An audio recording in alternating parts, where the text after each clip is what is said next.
రక్షణ తర్వాత మూడో అతిపెద్ద భూములు అంటే వక్ఫ్ బోర్డుకు సంబంధించిన భూములే ఉన్నాయి. 9.4 లక్షల శాతం వక్ఫ్ బోర్డు భూములు ఉన్నాయి. అవి ముస్లింలకు సంబంధించిన భూములు. ముస్లింలకే 1995లో దాన్ని చట్టాన్ని తీసుకురావడం జరిగింది. ఓన్లీ ముస్లింలకు చెందే విధంగా ఆ భూములు ఉండాలి అని చెప్పడం జరిగింది. అవి దేవునికి సంబంధించిన మళ్ళా పేరు తెచ్చిన భూములు అవి. కానీ మొన్న రాజ్యసభలో మొన్న పార్లమెంట్లో రాజ్యసభలో అతి తక్కువ మెజార్టీతో సవరణ బిల్లు నెగ్గడం జరిగింది. చట్టం తేవడం జరిగింది. అది బిల్లు పాస్ చేయడం జరిగింది.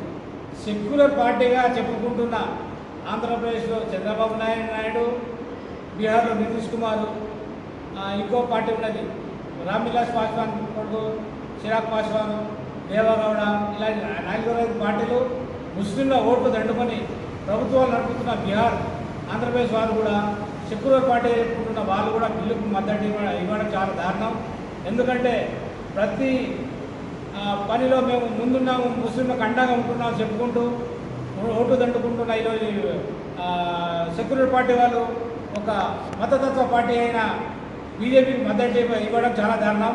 ఇలాంటి వారిని వచ్చే ఎలక్షన్లలో ముస్లింలు తాగిన బుద్ధి చెప్తారని కోరుతున్నాను. ఇంకోటి, ఒక చట్టంలో ఏమిటంటే నాన్ ముస్లింలు కూడా వాళ్ళ కమిటీలో తీసుకోవడం జరిగింది. మహిళలు కానీ వేరేలు కానీ ఇలా కమిటీలో తీసుకోవడం. ఎన్నో కమిటీలు ఉన్నాయి. దేవాదాయ బోర్డు ఉన్నది, క్రిస్టియన్ కమిటీ బోర్డు ఉన్నది, వేరే ఉన్నాయి, సిక్కులది కూడా ఉన్నాయి. కానీ దానిలో ముస్లింలో బోర్డు మెంబర్లు ఉన్నారా? లేరు. కానీ దీంట్లో ఎందుకంటే నరేంద్ర మోడీ ఒక వర్గాన్ని టార్గెట్ చేస్తూ కుట్రపూరితంగా ఏదో చేద్దామని చేస్తున్నారు తప్ప ఇది లేదు ఉద్దేశం కాదు. ఇంకోటి, ఇలా చేయడం వల్ల హిందువుల ఓటు దండుకోవచ్చు అని చాలామంది అనుకుంటున్నారు. కానీ కొందరు అంధభక్తులు సంతోషిస్తున్నారు తప్ప సెక్యులర్ చాలా శాతం సెక్యులర్ ముస్లింలు దీన్ని వ్యతిరేకిస్తున్నారు. చాలామంది హిందూ మేధావులు కూడా దీన్ని వ్యతిరేకిస్తూ ఢిల్లీలో చాలా ప్రదర్శన కూడా చేస్తున్నారు. ఇంకో విషయం,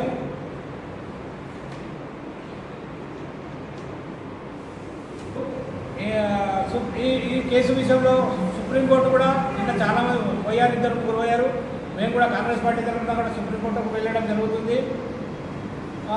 13 ఈ విషయంపై కాంగ్రెస్ పార్టీ తరఫున 13వ తారీఖు రోజు ట్యాంక్ బండ్పై మిలియన్ మార్చ్ ప్రోగ్రామ్ ఉన్నది. దానికి మా all India minority cell chairman Imran Pratap గారు, మన తెలంగాణ ఇన్ఛార్జ్ మీనాక్షి నటరాజన్ గారు, మహేష్ కుమార్ గౌడ్ గారు, ముఖ్యమంత్రి గారు కూడా చాలామంది వస్తున్నారు. మా ఉమ్మడి జిల్లా వెళ్ళి కూడా దాదాపు 10-15 వేల మంది కాంగ్రెస్కు నాయకులు వెళ్ళడానికి సిద్ధంగా ఉన్నారు.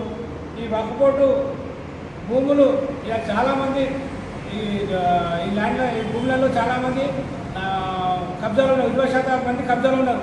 ఈ వక్ఫ్ బోర్డే చాలా కోర్టుకు, సుప్రీంకోర్టు కానీ హైకోర్టుకు కానీ వెళ్ళి ఈ భూములను రక్షిద్దామని వాళ్ళే ఎంతో కృషి చేస్తున్నారు. ఇలాంటి సమయంలో వీళ్ళొచ్చి ఈ బిల్లు తీసుకురావడం వలన ముస్లింలకు, ఓన్లీ పస్మాందా ముస్లింలకు మేము న్యాయం చేస్తామని నరేంద్ర మోడీ గారు, అమిత్ షా గారు, పస్మాందా ముస్లిం అంటే కట్టిక పేదంతో ఉన్న ముస్లింలకు ఈ భూములతో మేము వాళ్ళకు మేలు చేస్తాము, సాయం చేస్తున్నారు అనుకున్నారు. కానీ వాళ్ళను ముంగడబెట్టి వీరు వెనుక ఉండి ఏదో ముస్లింలకు నష్టం చేద్దాం అనుకుంటున్నాం. కానీ మీతోనే అలాంటి కాదు. ఎందుకంటే ముఖ్యంగా ఇక్కడ మధ్యప్రదేశ్లో, ఉత్తరప్రదేశ్లో వీళ్ళను కొన్ని కబ్జాలు పెట్టిండు అని అనుకుంటున్నారు. వాటి వల్ల అయ్యేదేం లేదు. ఎందుకంటే అది చాలా మంది వాళ్ళు ముస్లింలు ఉన్నారు కాబట్టి వాళ్ళతో అయ్యేదేం లేదు. ఎందుకంటే ముస్లింకు సంబంధించిన భూములలో ముస్లిం ఉన్నారు, నాన్ ముస్లింల వల్ల కబ్జా ఉన్నారు. వాళ్ళని మీరు బయటికి వెళ్ళండి. ఇక్కడ మా కన్మార్కు సంబంధించిన స్థానిక ఎమ్మెల్యే గంగల కమలాకర్ కూడా దాదాపు 40 ఎకరాల భూమి కబ్జా చేసి ఉన్నాడు. అలాంటి వాళ్ళని మీరు చూడండి, చూసి వాళ్ళని బయటికి చేసి ముస్లింలకు మొత్తం అయ్యే విధంగా చేయండి. కానీ మీరు ఉన్న ముస్లింలకు భూమిలో ఇంపుకొని అతను చేయడం చాలా బాధాకరము. ఇలాంటి జరగకుండా ఇలాంటి ప్రోగ్రాం కాకుండా అంచెలంచెలుగా దీన్ని ఇప్పుడు కాకుండా మళ్ళీ ఇది సవరణ చేంజ్ అయ్యే వరకు అంచెలంచెలుగా దేశంలో మొత్తం ప్రతిసారి ఇలాంటి కార్యక్రమాలు జరుగుతూనే ఉంటాయి. దీనికి నిరంతర ప్రక్రియగా విడిచిపెట్టలేదు. నిరంతర ప్రక్రియగా దేశంలో ఇలాంటి ఎడ్యుకేషన్ ప్రోగ్రాము ఈ సవరణ చట్టాన్ని రద్దు చేసే వరకు ఇలానే కొనసాగిస్తామని జిల్లా మైనార్టీ సెల్ పక్షాన కోరుచున్నాను. మొహమ్మద్ తాజుద్దీన్ కరీమాన్ మైనార్టీ సెల్ చైర్మన్ కరీంనగర్.